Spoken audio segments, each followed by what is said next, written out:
आज की कहानी एक ऐसी डरावनी घटना की है जो 25 साल की एक युवा लड़की के साथ घटी। यह कहानी केवल भूत प्रेत की नहीं है, बल्कि यह भी दिखाती है कि कैसे अतीत के अनसुलझे रहस्यों को आपकी जिंदगी हमेशा के लिए बदल सकते हैं। इस कहानी में डर है, रहस्य है और कुछ ऐसे पल है जो रंगटे खड़े कर देते हैं। अमीषा 25 साल का एक खूबसूरत लड़की थी। वह एक छोटे से शहर से मुंबई आकर एक बड़ी मार्केटिंग फर्म में कंटेंट मैनेजर की नौकरी कर रही थी। उसकी जिंदगी व्यस्त थी। दिन भर ऑफिस में कंसाइंस के लिए कंटेंट तैयार करना, शाम को जिम और रात को दोस्तों के साथ घूमना। लेकिन हाल ही में उसने एक पुराना मगर सस्ता अपार्टमेंट किराए पर लिया था। अपार्टमेंट पुराना था, दीवारों पर फीकी पेंटिंग और फर्श पर उसके निशान थे।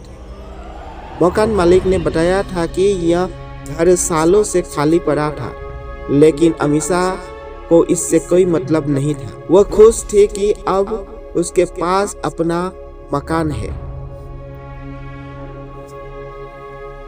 अमीषा का जीवन साधारण था, लेकिन कभी कभी दोस्त आ जाते थे।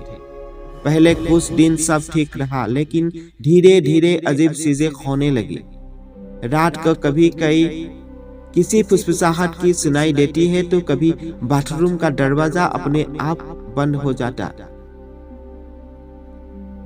अमीषा इसे हवा का खेल समझकर टाल देती थी।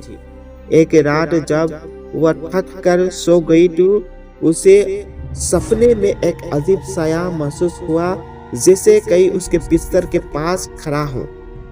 लेकिन सुबह उठकर वह यह बात भूल गई। एक शाम अमीषा ऑफिस से जल्दी लौटी। मौसम खराब था, बाहर बारिश हो रही थी।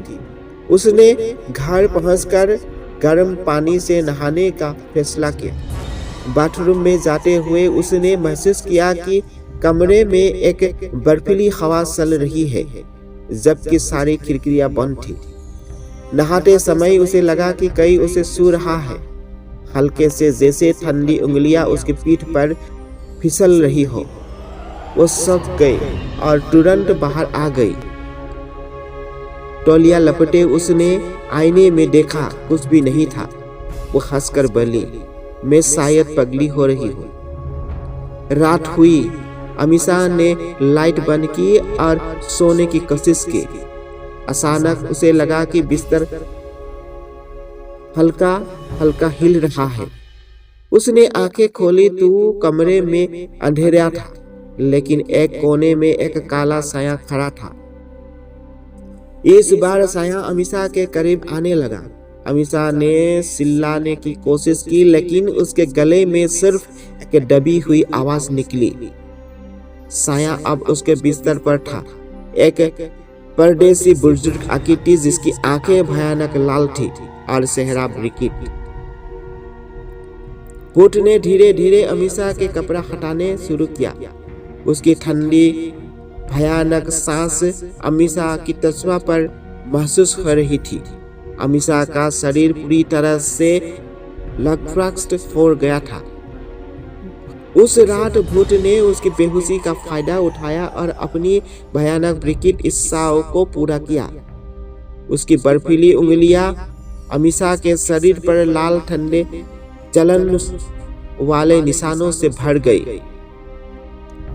अगली सुबह जब अमीषा उठी तो उसका शरीर दर्द से भरा था। वह आईने में देखकर हैरान रह गई। उसकी गर्दन पर लाल निशान और पूरे शरीर पर ठंडे धब्बे थे।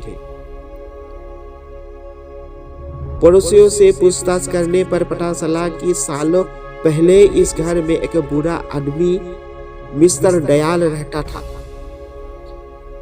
वह औरतों के प्रति विकृत था और उसकी मौत बाथरूम में हुई थी। अमीषा ने एक पंडित को बुलाया, लेकिन रात को जैसे ही पंडित ने मंत्र पढ़ना शुरू किया तो भूत जोरदार चीख के साथ लौट आया कि दयाल, तुम मेरा रास्ता नहीं रोक सकते। पंडित, यह मेरी है। इसे मेरे पास रहना होगा। पंडित ने डरते हुए अमीषा के फोन की गैलरी में एक बहुत पुरानी फोटो खोजी। फोटो में अमीषा, उसकी माँ और मिस्टर दयाल वही बुरा आदमी के साथ में खड़े थे। पंडित ने कपते हुए अमीषा से पूछा, यह आदमी कौन है बेटी? अमीषा ने रोते हुए बताया कि मिस्टर दयाल उसके पिता के दोस्त थे और जब वह छोटी थी तब उनके शहर में अक्सर आते जाते थे। मेरे पापा के दयाल भूत वाला मैं उससे जुड़ गया था। तुम मेरी हो, तुमने ही मुझे इस घर में बुलाया है। अमीषा उस डर के साथ जो तुमने बचपन में दबा लिया था। अमीषा का जीवन अब नर्क बन चुका था।